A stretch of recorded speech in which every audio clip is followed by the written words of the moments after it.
Good morning, guys. Welcome to another episode. I'm here in Nusa Lembongan, which, if you don't know, is an island just off the coast of Bali. It's an amazing island, really beautiful. I've just been here for the last few days. It's been pretty small, but today the swell was filled in. All the spots here are pretty tide dependent, which basically means at low tide you can't really surf. So I've got to kind of wait all morning for the tide to fill in. So hopefully later on we're going to get some really fun waves.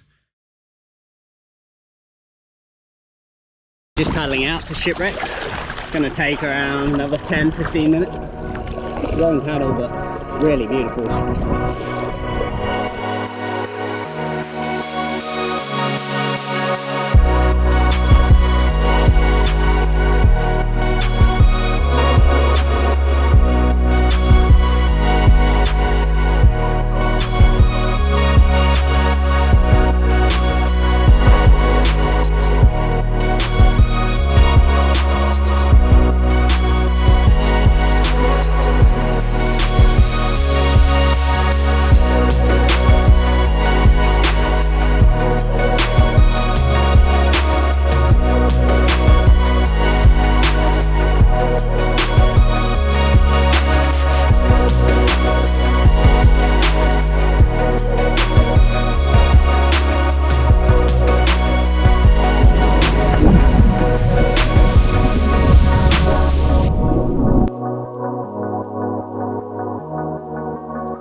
Waves are super fun, but so busy. It's like the gnarliest crowd ever.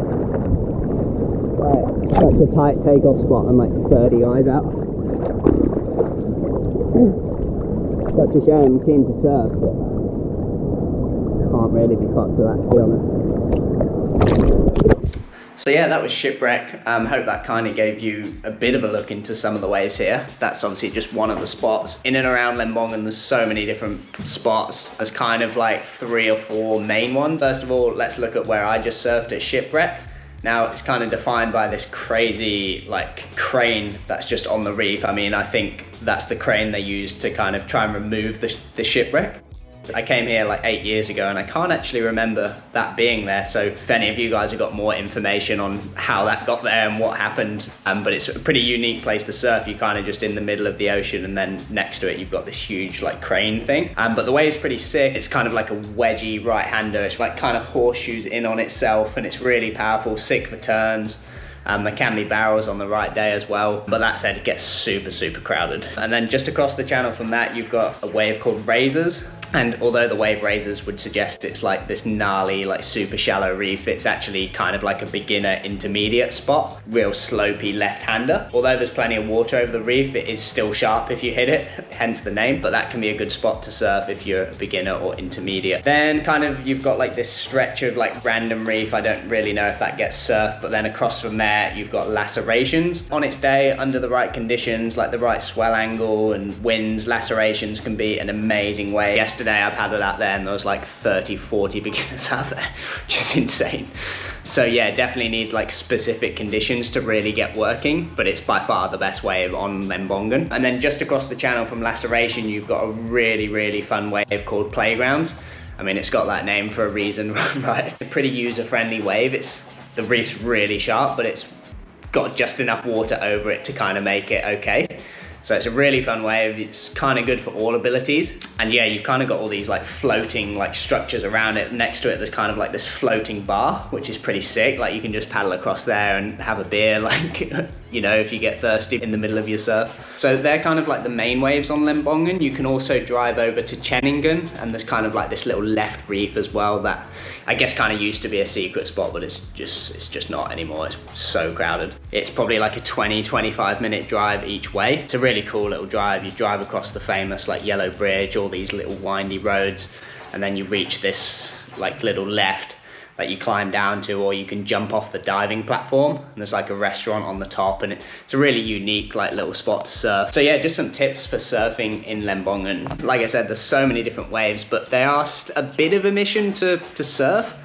So for Shipwrecks, Razors, Lacerations and Playgrounds, It's either like a long paddle, like 20-25 minute paddle from the beach, which is what I've been doing, or you can take the boat. It's pretty cheap and they give you a lift out to the break, and you can arrange pickup as well. To be honest, I like kind of just doing my own thing and just surfing whenever I feel like it, so I hate having to like arrange the boat to go surfing. I know that sounds like really petty, but I'm usually just working and then I just surf when I feel like it. So I've just been paddling. It's a really nice paddle as well. It is pretty long, but the water's so clear and so like turquoise. Like I was paddling through it yesterday just going, wow, this place is so beautiful. So it's quite a good way to warm up for your surf, I guess. And then the second point I want to make is the crowd. So it is really crowded here. I mean, in my head, I kind of just thought of Lembongan as being like this less crowded escape from Bali, but it's just not. It's just insanely crowded. It's still Bali, you know. Everywhere I've surfed, there's been like 30 people out every time. And as well, so the point related to that is that a lot of the waves only work at certain tides. So basically, lacerations, playground, shipwrecks, you can only really surf them at high tide. So everyone's surfing at the same time, and they all have like a really specific takeoff point. So it kind of like groups and clusters everyone together, and it just makes this really intense crowd. And you've got like good local surfers here as well who kind of like hold it down. They obviously get the best waves, as they should. And then you've got everyone else as well, like battling for the scraps. So yeah, definitely don't come here expecting to surf without the crowd, because it's insanely busy. So yeah, just a bit of a cost breakdown, I guess, of Nusa Lembongan. So you can find a room like this for around $10 per night. And there's a few hostels as well, like in and around the island, that are even cheaper. You know, you got a shared room for like $6 or $7, which is pretty sick. But as far as private rooms go, this place where I'm staying called Widya, it's pretty sick. I mean, I've got like a pretty nice room, got AC, the Wi-Fi works for most of the time. It's pretty good, you know. I've been teaching English online, I've been uploading videos. So it's a nice room, bathroom, and yeah, just outside you got a pool as well.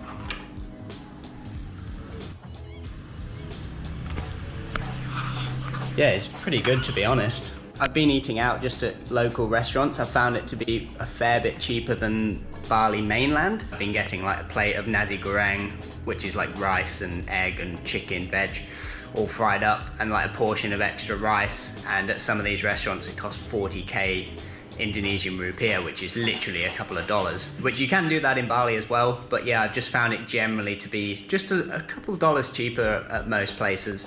At like the fancier places, you're obviously going to spend more, but you can get like Western food as well, which, you know, eating nasi goreng every day is cheap and good, but it does get a bit old. So it's good to be able to like break it up with like burgers and Western food as well.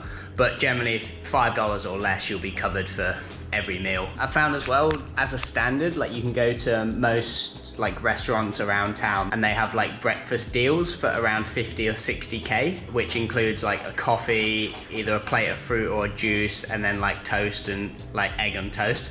So I thought that was pretty good as well, having all of that for like $2 or $3. Pretty sick. Moped hire is gonna change depending on where you're hiring it from. I'm just renting a moped from here at Widya. Costs 70k IDR per day, which, you know, a few dollars a day, it's not too bad. You can get away without a moped here in Lembongan, but to be honest, I'd recommend getting one just because you can, you know, you can nip between your room or the restaurants. You can drive over to Ceningan, just drive around the island, check out all of the other cool stuff. You don't have to have one, you know, if you come here when the swell's up and you can just surf playground, lacerations and etc. You can just walk and paddle, so it's not essential, but if you can, I'll definitely recommend it. So getting to and from Lembongan is super easy. There's so many different ferries that leave between Bali, whether it be Sanur or Padang Bai. They leave to and from a couple of different spots on Lembongan.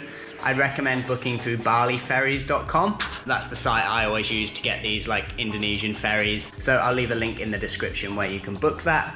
Takes around half an hour as well, depending on conditions, to get between Bali and Lembongan. Outside of the water, there's a few other like pretty cool things to do. You've got like the famous Blue Lagoon, which is a beautiful little cove. You know, you can go get a photo for Instagram or whatever. And then there's the Blowhole as well, which is this cool like little cove sort of area where the water comes in and then it as it draws away, it like shoots out like spit coming out of a barrel. There used to be nothing there, but now there's heaps of infrastructure around it. I haven't been there this time, but I think you have to pay like 25k rupiah, which is nothing, but still pretty annoying to see something that occurs naturally. And then just like the island's just beautiful. Like you can just go and hang at some of the beaches and the water's super clear and tranquil. It's amazing. And you can walk up onto the headland there and look back across this like turquoise baby blue bay with a beautiful beach. And you can see Mount Agung, the volcano on Bali, like across from it. And it's just amazing. It really is beautiful. So thanks so much for watching this episode. Nusa Lembongan is definitely somewhere I'd recommend checking out. However, don't expect to come here and escape the crowds from Bali, because it's still part of Bali. It is really crowded. It's very, very popular. But you know, if you're just looking to get out of Bali and come somewhere really beautiful, get a few waves and just chill out, definitely a good place to relax.